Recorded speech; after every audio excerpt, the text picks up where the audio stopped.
నమస్తే, welcome to our channel. నేను రవీంద్ర బాబు. రెండు తెలుగు రాష్ట్రాల్లో భారీగా ఆశ్చర్యం కలిగించే అంశం ఏంటంటే, హైదరాబాదులో అతి ప్రతిష్టాత్మకంగా 7 సంవత్సరాల నుంచి సక్సెస్ఫుల్గా నడుస్తున్న పబ్లిక్ ప్రైవేట్ పార్ట్నర్షిప్ ఇనిషియేటివ్లో భాగంగా హైదరాబాద్ మెట్రో తెలంగాణ ప్రభుత్వం వారు టేక్ ఓవర్ చేశారు.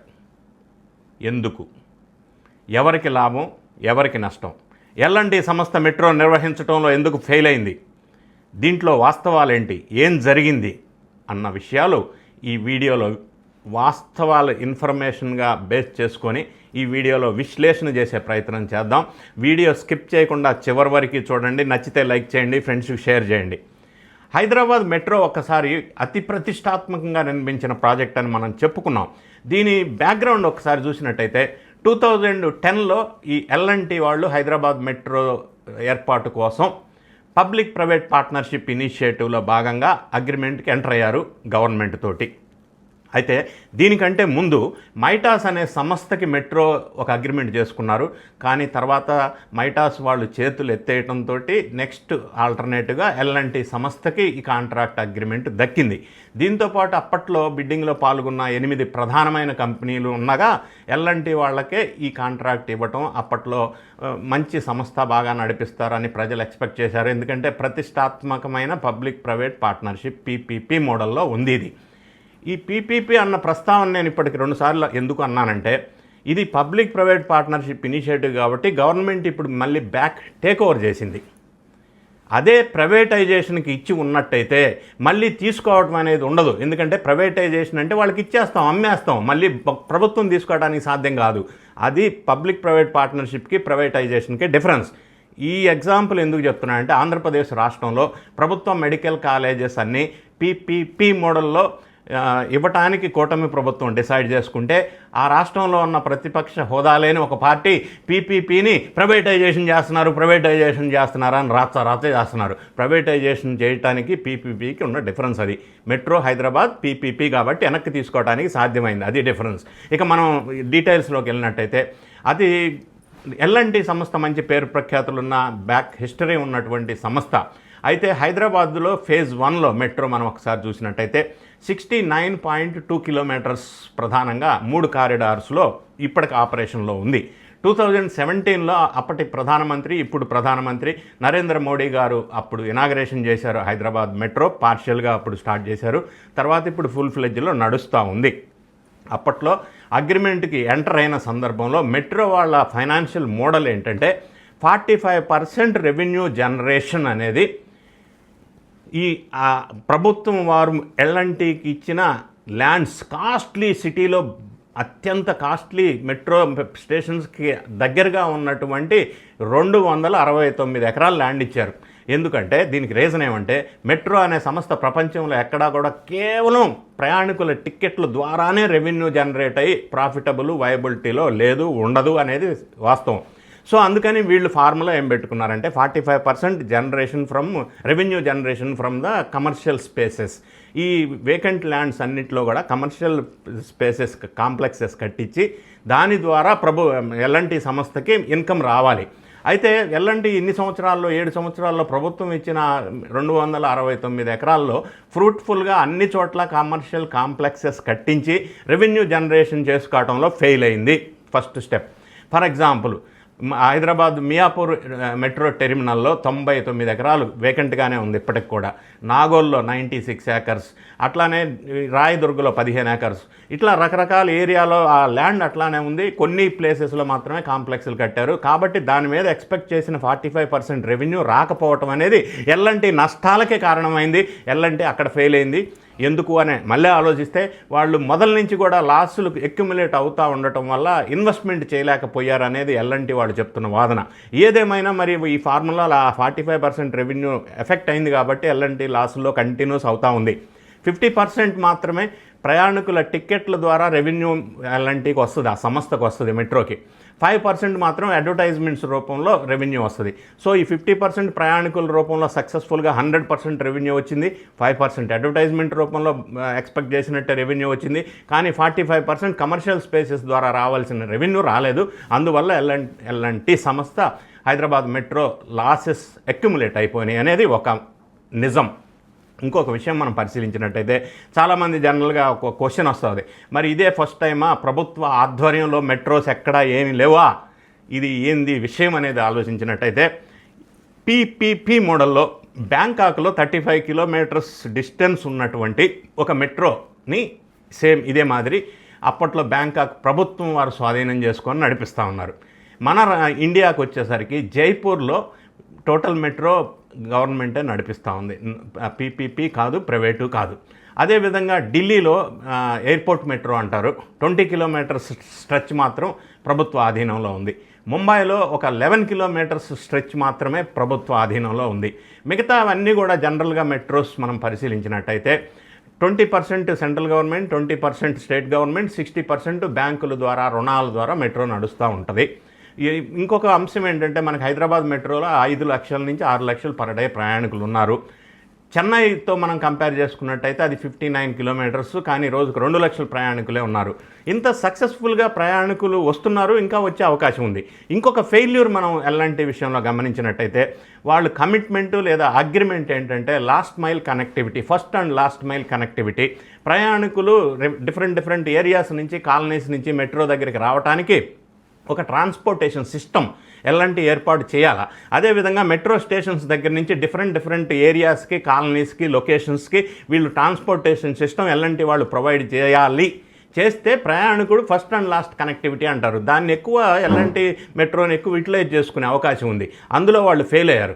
రెండోది పార్కింగ్ ప్లేస్లో ఫీజులు కూడా విపరీతంగా దండు కావటం అనేది ఒకటి ఉంది. మూడోది కమర్షియల్ స్పేసెస్ యూటిలైజ్ చేయకపోవటం. వీటన్నిటి తప్పిదాల వల్ల ఎలాంటి అనేది మెయింటైన్ చేయడంలో మెట్రో లాభాల్లోకి రాక నష్టాల్లోకి దిగజారిపోయిన వాస్తవం.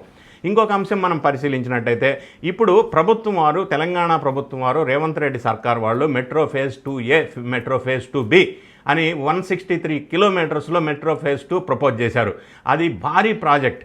ఈ ప్రాజెక్ట్లో ఎలాంటి వాళ్ళని భాగస్వాములు కావాల్సిందిగా ప్రభుత్వం వారు కోరటం. ఈ project 163 kilometres central government approval అయిపోవటం. అయితే దానికి ఎలాంటి వాళ్ళు నెక్స్ట్ ఫేజ్ మేము టేకప్ చేయలేను అని చెప్పటం. సో ఒకే ఒక ఆప్షన్ ఇప్పుడు ఏముందంటే ప్రభుత్వానికి ఈ ఎగ్జిస్టింగ్ 69.2 కిలోమీటర్స్ ఫేజ్ 1 ఎల్ఎన్టీ కనుక ఆపరేట్ చేస్తే ఫేజ్ 2లో ప్రభుత్వం ప్రతిపాదించిన ప్రభుత్వం ఆధీనంలో ఉన్నటువంటి మెట్రో ఈ రెండు సింక్ అవడానికి టెక్నికల్గా ప్రాబ్లమ్స్ ఉంటాయి. ఫర్ ఎగ్జాంపుల్ ఇప్పుడు ప్రస్తుతం హైదరాబాద్లో మియాపూర్ నుంచి నాగోల్ ఏదైతే ఉందో మెట్రో స్ట్రెచ్ ఒక కారిడార్, ఇప్పుడు మియాపూర్ నుంచి పటాన్చెరు గవర్నమెంట్ హ్యాండ్ ఓవర్ అవుతుంది ఫేజ్ 2లో. ఆ తర్వాత నాగోల్ నుంచి Hayathnagar government hand over అవుతుంది. సో వీటన్నిటికీ సింక్ అవ్వదు, ఆపరేషనల్ డిఫికల్టీస్ వస్తాయి, ఫైనాన్షియల్ క్యాలిక్యులేషన్ డిఫికల్టీస్ వస్తాయి. ఒకే లైన్లో రెండు ప్రభుత్వం తరఫున ఒకటి, ప్రభుత్వం ప్లస్ ఎల్ఎన్టీ ఒకటి పీపీపీ మోడల్లో ఇటువంటి టెక్నికల్ ఇబ్బందులు వస్తాయి అనేది ఒక అంశం. అయితే రెండో అంశం ఇట్లాంటివి ఉన్నప్పుడు ఇంటిగ్రేషన్కి సంబంధించిన ఒక అగ్రిమెంట్ చేసుకోవాలా LNT versus government of Telangana. కానీ ఆ ఇంటిగ్రేషన్ అగ్రిమెంట్కి లేకపోతే సెకండ్ ఫేజ్లో భాగస్వాములు అవడానికి ఎల్ఎన్టీ వాళ్ళు విముఖత వ్యక్తం చేశారు. మాతోని కాదు, మేము ఇందులో భాగం కాము, సెకండ్ ఫేజ్ టేకప్ చేయమని. సెకండ్ ఫేజ్ టేకప్ చేయలేనప్పుడు ఫస్ట్ ఫేజ్ కూడా మీరే తీసుకోండి అని వాళ్ళు అనటం, వీళ్ళు తీసుకోవడం, సంతకాలు కూడా అయిపోయినాయి LNT versus government of Telangana. So next 2026 నుంచి ప్రభుత్వ ఆధీనంలో ఈ మెట్రో వస్తుంది అనేది వాస్తవం. ఎందుకంటే ఇంటిగ్రేషన్ అగ్రిమెంట్ అంటే ఏంటంటే తెలంగాణ ఆంధ్రప్రదేశ్ బస్సులు ఉన్నాయి. ఇప్పుడు ఇక్కడ హైదరాబాదు విజయవాడ వెళ్తాయి, విజయవాడ హైదరాబాద్ వెళ్తాయి, 2 స్టేట్ బస్సులు వెళ్తాయి. దానికి ఇంటిగ్రేషన్ అగ్రిమెంట్ ఉంటుంది. ఏ బస్సులు ఎంత పర్సంటేజ్ ఈ స్టేట్ నుంచి ఆ స్టేట్, ఆ స్టేట్ నుంచి ఈ స్టేట్ రావాలని ఒక అండర్స్టాండింగ్ అగ్రిమెంట్ ఉంటుంది. అట్లానే మెట్రో ఈ రెండో ఫేజ్, ఫస్ట్ ఫేజ్ వీళ్ళు, రెండో ఫేజ్ గవర్నమెంట్ నడిపితే ఒక ఇంటిగ్రేషన్ అగ్రిమెంట్ అవసరం. దాంట్లో ప్రాక్టికల్ డిఫికల్టీస్ ఉన్నాయి, ఎల్ఎన్టీ చేతులు ఎత్తేసిన మాట వాస్తవం. దానివల్ల ఈ పరిస్థితుల్లో రేవంత్ రెడ్డి గారు ఎల్ఎన్టీకి ప్రస్తుతం ఉన్న 13,000 కోట్ల అప్పుల్ని ప్రభుత్వం తీర్చేటట్టు ఒక కండిషన్, ఇప్పటివరకు వీళ్ళు ఎల్ఎన్టీ వాళ్లకున్న ఈక్విటీలో భాగంగా 2,100 crores ఎల్ఎన్టీకి ఇచ్చేయటం. ఈ టోటల్గా చూసినట్టయితే 15,100 కోట్లు ఎల్ఎన్టీకి ప్రభుత్వం పేమెంట్ వల్ల ఎల్ఎన్టీ వాళ్ళు ఎగ్జిట్ అవుతూ ఉన్నారు. ఇప్పుడు రేవంత్ రెడ్డి తీసుకున్న ఈ నిర్ణయం వల్ల ప్రభుత్వానికి ఖచ్చితంగా 15,100 కోట్లు భారం పడుతుంది ఒక పార్ట్ అయితే. రెండో పార్ట్ ఇప్పుడు కాస్ట్లీ ల్యాండ్స్ 269 ఎకరాలు ఉన్నాయి. దాన్ని ఫ్రూట్ఫుల్గా ఇన్కమ్ జనరేషన్ సోర్స్గా చేసుకొని దాని ద్వారా ఇన్కమ్ ఎక్కువ జనరేట్ చేసుకోవడానికి ఎల్ఎన్టీ ఫెయిల్ అయింది. కానీ ప్రభుత్వం వారు దాని మీద ధ్యాస పెడితే దాని ద్వారా ఇన్కమ్ జనరేట్ చేసుకోగలిగితే ఎల్ఎన్టీ ఫ్యూచర్లో సక్సెస్ అవుతుంది. ఇక్కడ ఇంకొక క్వశ్చన్ ప్రజల నుంచి వస్తూ ఉంది. ఎల్ఎన్టీ వాళ్ళు ఇప్పటిదాకా నడిపారు, ఇప్పుడు ప్రభుత్వం నడుపుతారంటే ప్రభుత్వ ఉద్యోగులంతా ఎల్ఎన్టీలోకి వెళ్ళి అక్కడ కూర్చొని నడపరు. ఒక క్లారిటీ, ఎల్ఎన్టీ ఇప్పటివరకు నడిపింది కూడా ఎల్ఎన్టీ కాంట్రాక్ట్ ఓన్ చేసుకున్నది, కానీ ఆపరేషన్స్ అండ్ మెయింటెనెన్స్ మొత్తం కూడా కియోలిస్ అనే మల్టీనేషనల్ కంపెనీ వాళ్ళే దీన్ని నడిపారు ఇన్ని సంవత్సరాలు. కియోలిస్ అనే ఒక అవుట్సోర్సింగ్ మల్టీనేషనల్ కంపెనీ భారతదేశంలోనే కాదు ప్రపంచంలో మెట్రో ట్రైన్స్ అన్ని ఆపరేషన్స్ అండ్ మెయింటెనెన్స్లో వాళ్ళు ఎక్స్పర్ట్స్.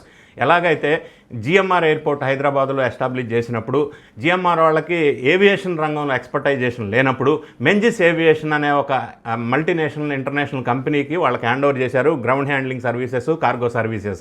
అట్లా ఎక్స్పర్టైజ్ ఎవరున్నారో ఆ రంగంలో వాళ్ళకి అవుట్సోర్సింగ్ ఇచ్చి నడిపించారు ఎయిర్పోర్ట్ కూడా. ఇప్పుడు ఎల్ఎన్టీ మెట్రో ట్రైన్ కూడా కియోలిస్ అనే సంస్థకి అవుట్సోర్సింగ్ ఇచ్చి నడిపించారు, వాళ్ళే ఆపరేషన్ మెయింటెనెన్స్. ఇప్పుడు ప్రభుత్వం స్వాధీనం చేసుకున్నప్పటికి కూడా అదే సంస్థ చేత ఆపరేషన్ మెయింటెనెన్స్ కంటిన్యూ చేపించే అవకాశం ఉంది. ప్రభుత్వ ఎంప్లాయీస్ని పెట్టి ఎల్ఎన్టీ నడిపించవలసిన అవసరం లేదు అనేది ఒక క్లారిటీ. రెండోది, ఇప్పుడున్న క్వశ్చన్ ఏంటంటే ఎల్ఎన్టీ నుంచి ప్రభుత్వం తీసుకుంది కదా, ప్రజా సౌకర్యం ఇంపార్టెంట్ పబ్లిక్ ట్రాన్స్పోర్టేషన్ సిస్టంలో మరి రేట్లు ఏమన్నా తగ్గించి పబ్లిక్ ఉపయోగపెట్టిస్తారా అనేది ఒక అంశం. మరి లాస్ట్ మైల్ కనెక్టివిటీలో భాగంగా స్టేషన్స్ నుంచి అన్ని దగ్గరికి ఈ వెహికల్స్ అరేంజ్మెంట్ ట్రాన్స్పోర్టేషన్ కన్వేయన్స్ ప్రభుత్వం ఏర్పాటు చేయవలసిన అవసరం ఉంటుంది.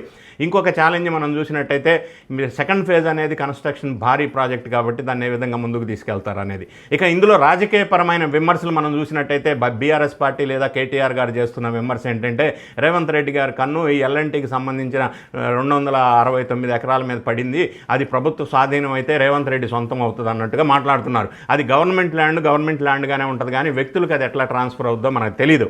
ఇంకొక అంశం ఏంటంటే ఎల్ఎన్టీకి సంస్థ అనేది మేడిగడ్డ ప్రాజెక్ట్ కాళేశ్వరం కూలిపోయింది. అందులో మేడిగడ్డ ఒక పిల్లర్ కూలిపోయినప్పుడు రేవంత్ రెడ్డి గారు బీఆర్ఎస్ మీద భారీగా కాళేశ్వరం కూలిపోయింది, కాళేశ్వరం కాదు అది కూలేశ్వరం అని భారీగా ఎలిగేషన్స్ చేశారు. దాని మీద విచారణ గందరగోళం జరుగుతూ ఉంది. సో కేటీఆర్ గారు బీఆర్ఎస్ పార్టీ ఎలిగేషన్ ఏంటంటే మేడిగడ్డ కూలిపోయిన ఆ పిల్లర్ని ఎల్ఎన్టీ వాళ్ళు మళ్ళీ దాన్ని ఫ్రీగా రిపేర్ చేసి రెడీ చేసి ఇస్తామన్నారు 250 కోట్లు ఖర్చు పెట్టి. అయితే రేవంత్ రెడ్డి దానికి ఇష్టం లేక వద్దన్నాడు. దాని మీద ఎల్ఎన్టీ వర్సెస్ రేవంత్ రెడ్డి గారికి కొంత డిఫరెన్స్ గ్యాప్ అభిప్రాయ భేదాలు వచ్చినాయి అనేది ఒక అలిగేషన్ చేస్తున్నారు. అది వాస్తవం ఎంత ఉందనేది మనం చెప్పజాలం.